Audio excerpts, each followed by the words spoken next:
How Apuleius was accused by an old man, and how he answered for himself. O most reverend and just judges, the thing which I propose to declare to you is no small matter, but toucheth the estate and tranquillity of this whole city, and the punishment thereof may be a right good example to others. Wherefore I pray you, most venerable fathers, to whom and every one of whom it doth appertain, to provide for the dignity and safety of the commonweal, that you would in no wise suffer this wicked homicide, imbrued with the blood of so many murdered citizens, to escape unpunished. And think you not that I am moved thereunto by envy or hatred, but by reason of my office, in that I am captain of the night watch, and because no man alive should accuse me to be remiss in the same, I will declare all the whole matter, orderly as it was done last night. This night past, when as at our accustomed hour I diligently searched every part of the city, behold I fortuned to espy this cruel young man drawing out his sword against 3 citizens, and after a long combat foughten between them, he murdered one after another miserably, which when he had done, moved in his conscience at so great a crime he ran away, and aided by the reason of darkness, slipped into a house, and there lay hidden all night, but by the providence of the gods, which suffereth no heinous offense to pass unpunished, he was taken by us this morning before he escaped any further, and so brought hither to your honorable presence to receive his desert accordingly. So have you here a guilty person, a culpable homicide, and an accused stranger, wherefore pronounce you judgment against this man being an alien, when as you would most severely and sharply revenge such an offense found in an own citizen. In this sort the cruel accuser finished and ended his terrible tale. Then the crier commanded me to speak, if I had anything to say for myself, but I could in no wise utter any word at all for weeping. And on the other side I esteemed not so much his rigorous accusation, as I did consider mine own miserable conscience. Howbeit, being inspired by divine audacity, at length I gon say, verily I know that it is an hard thing for him that is accused to have slain 3 persons, to persuade you that he is innocent, although he should declare the whole truth, and confess the matter how it was indeed. But if your honors will vouchsafe to give me audience, I will shew you, that if I am condemned to die, I have not deserved it as mine own desert, but that I was moved by fortune and reasonable cause to do that. Fact.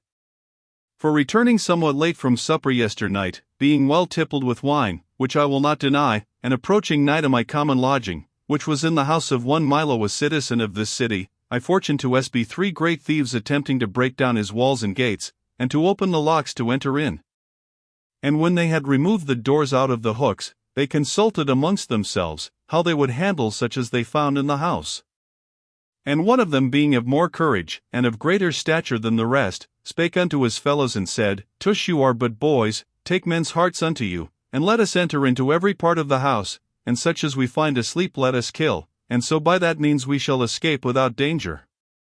Verily, ye 3 judges, I confess that I drew out my sword against those 3 citizens, but I thought it was the office and duty of one that beareth good will to this will public, so to do, especially since they put me in great fear, and essayed to rob and spoil my friend Milo.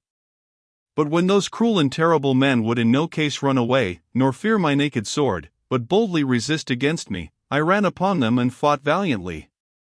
One of them, which was the captain, invaded me strongly, and drew me by the hair with both his hands, and began to beat me with a great stone, but in the end I proved the hardier man, and threw him down at my feet and killed him.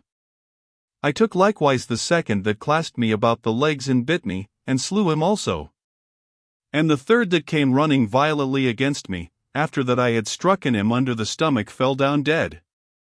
Thus when I had delivered myself, the house, mine host, and all his family from this present danger, I thought that I should not only escape unpunished, but also have some great reward of the city for my pains.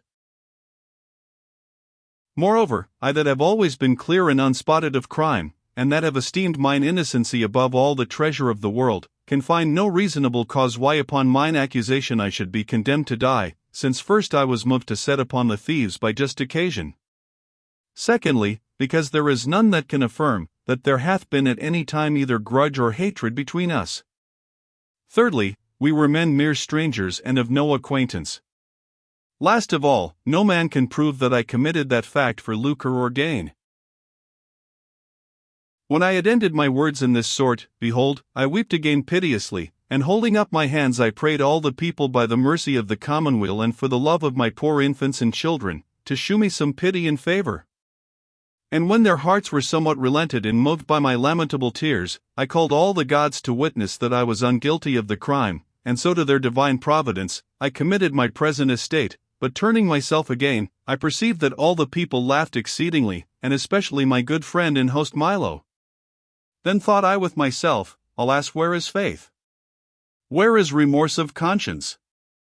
Behold, I am condemned to die as a murderer, for the safeguard of mine host Milo and his family. Yet is he not contented with that, but likewise laugheth me to scorn, when otherwise he should comfort and help me.